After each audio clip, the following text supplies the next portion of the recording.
Hello everyone and welcome back to English 1510 where we're doing week 4 of the overview for the online course. That's your A12, A120, right? A812, excuse me. So for this course, guys, for this week, we got a couple of things. It's not going to be a very long overview video.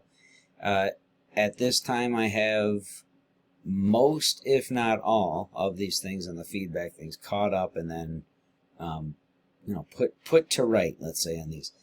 I have, as far as I recall on these, you guys have we're up through memoirs on summary outline. So in this class, I have diagnostics all completed, a few more to publish, which shouldn't be beyond this evening.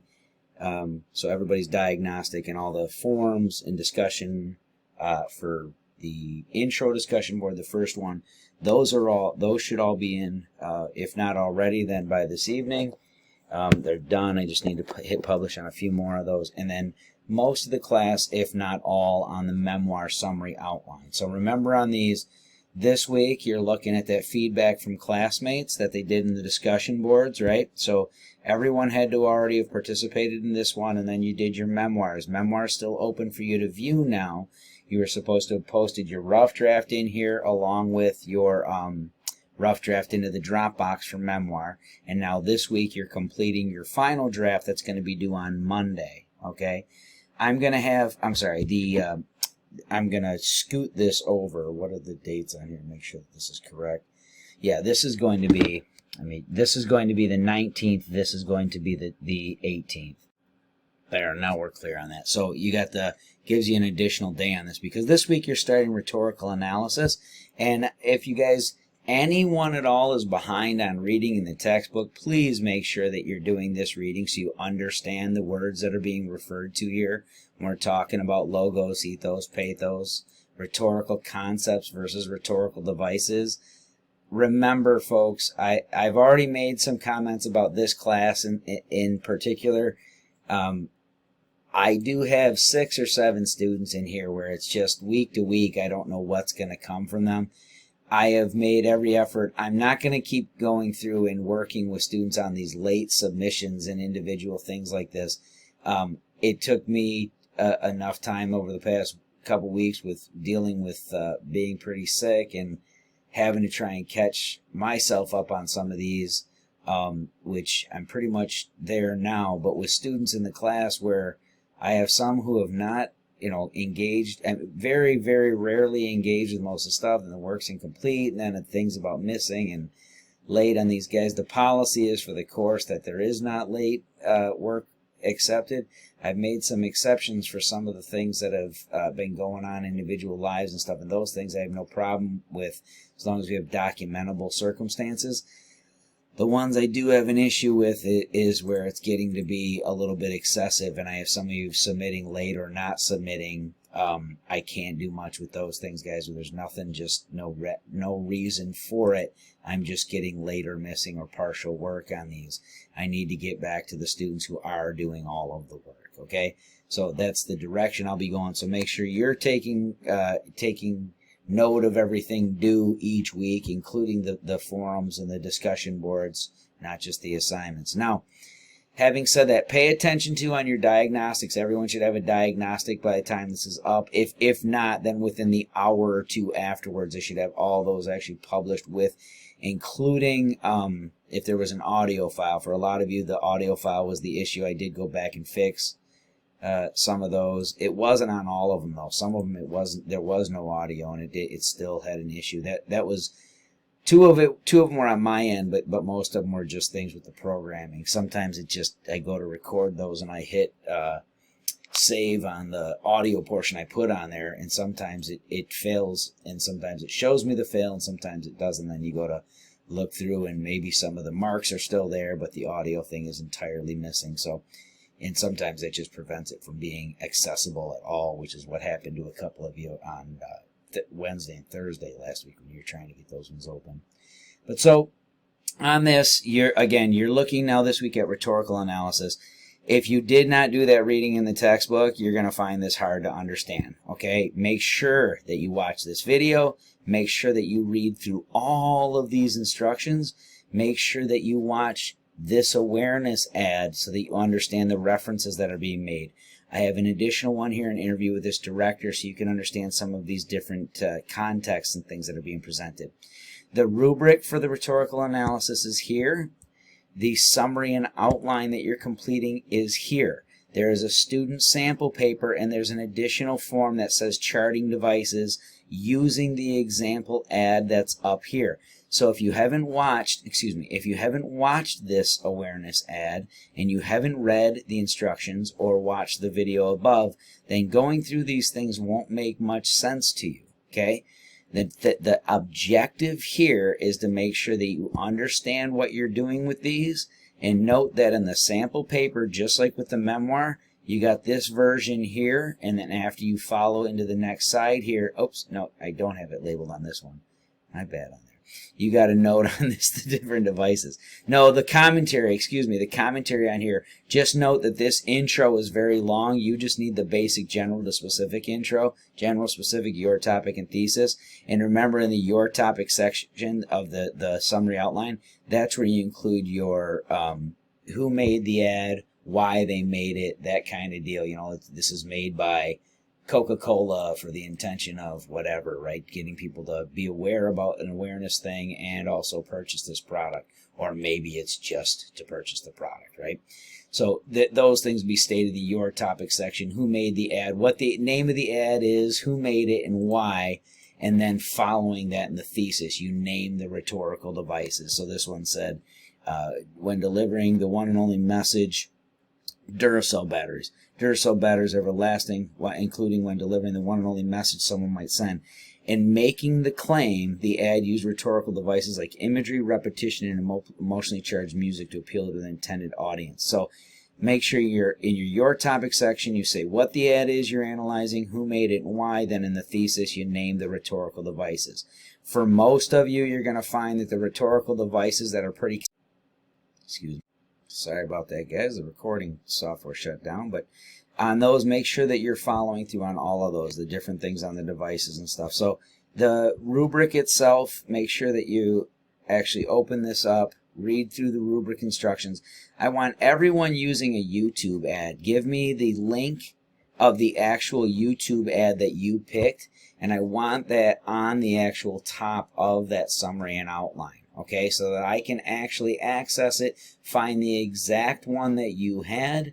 I can watch it so I can make clear recommendations and a clear evaluation of what you've picked and how you're trying to evaluate it, particularly for some of those of you who will inevitably have difficulty explaining some of the devices and how the devices are used and how we refer to them. Now, with the devices themselves, make sure you read through the rubric of how this is organized. There are examples, again, that are listed there as well. So make sure you read through that in its entirety.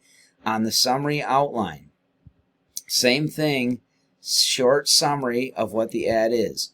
I need your title here in quotation marks because it's a YouTube ad. I need the link here, and you can leave it hyperlinked so that I can click on it and follow right to yours.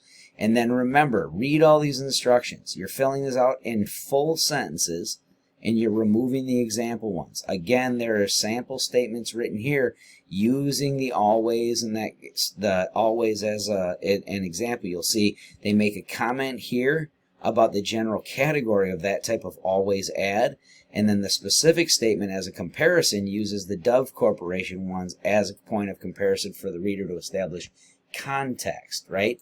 Not because that's the ad we're going to be analyzing here, but to give an example of one like that so the reader understands the context. You'd give general statement here as an opening to invite as many people into the topic as possible, making it as relatable as possible, and then the specific to give a specific example to establish context. In the your topic section for you guys, remember in each one of them, give who made the ad, who made the ad and why, and the name of the ad, and then in the thesis, name the rhetorical devices. In order to appeal their intended audience, always utilize rhetorical devices of imagery, voiceover narration, and music.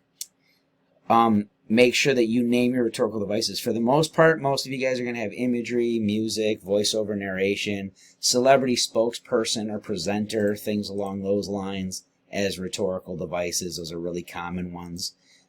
Captions are really common. You know, if you feel like you have to stretch to figure out what your rhetorical devices are, you probably should pick a different ad that you understand a little bit more clearly. The majority of the ads that are on YouTube are so overwhelmingly dripping with different rhetorical devices. You shouldn't have that much issue finding one that covers 2, 3, 4 rhetorical devices. You want to try and have a minimum of 3 for these ones that you guys are doing, right? So each one of these, you're going to remove the topic sentence here, write your own, and then down here, give me at least 6 of these sentence details that would be in your bodies. So if body 1, you're saying that it's imagery, well, that's a collection of images, so explain the first image that's shown, and then explain the intended appeal. How does it appeal to the intended audience? Remember, that's where we're talking about the concepts of logos, ethos, and pathos. Rhetorical devices are things like imagery, sound, voiceover narration, celebrity presenter, expert in the field. Those are devices. How they appeal to the intended audience, that's through rhetorical concepts like logos, ethos, and pathos.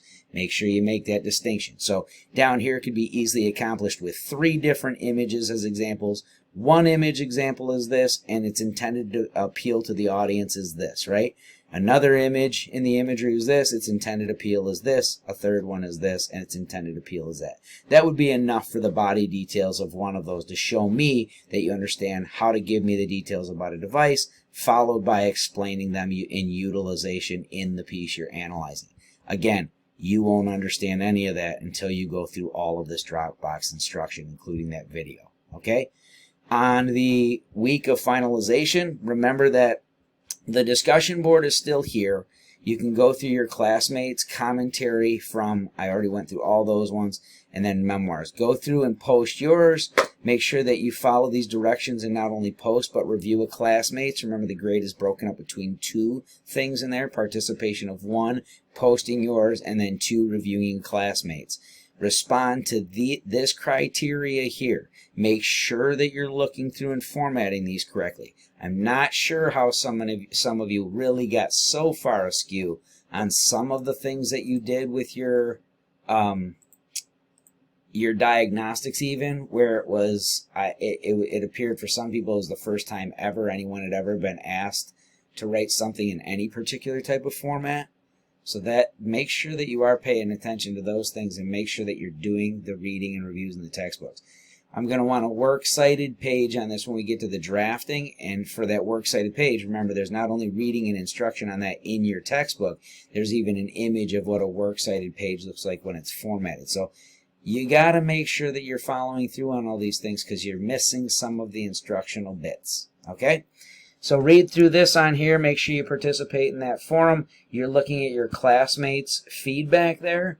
Everyone, remember for the memoir final draft, you're watching for my feedback on the summary and outline, and you're going to be watching for your classmates' feedback on the discussion board peer review. The rough drafts everyone just submitted, for me, those are just credit-based. I look through and make sure the basic requirements were all met, and then I look through and see is the formatting correct and do they meet the word count, the framing of the story itself, is the complication where it should be, all those kinds of things. I look through and mark those on the summary outline. If the summary outline is completed in total, there should be no issue for me to go through and tell you what things should have been adjusted for drafting, rough or final. Now remember too, I take it into great consideration that some students, in terms of completion, if you don't have things before a final draft was submitted, but everybody in here, I should be able to get those through before you're submitting a final draft next week, okay, on Monday. But if in the event that it would ever come up where you didn't have a feedback file on that and a final draft was due, I would take that into consideration and not mark down further in those scenarios. And that has happened before. I had it happen in an online class this term already just because I was dealing with so many things in my health issues and had to kind of rebound from a bunch of that. So, and that can be on, for those of you who know me, you know it can be a little bit ongoing. It's been a couple of years now, but slight improvements. But so just make sure that you guys are aware of those things here for this week. You got the rhetorical analysis summary outline due by this Sunday, and the memoir final draft will be the next day on Monday. Make sure you do these readings. Next week we'll get into the drafting stage of that, and then we'll be overlapping that with our research papers. All right?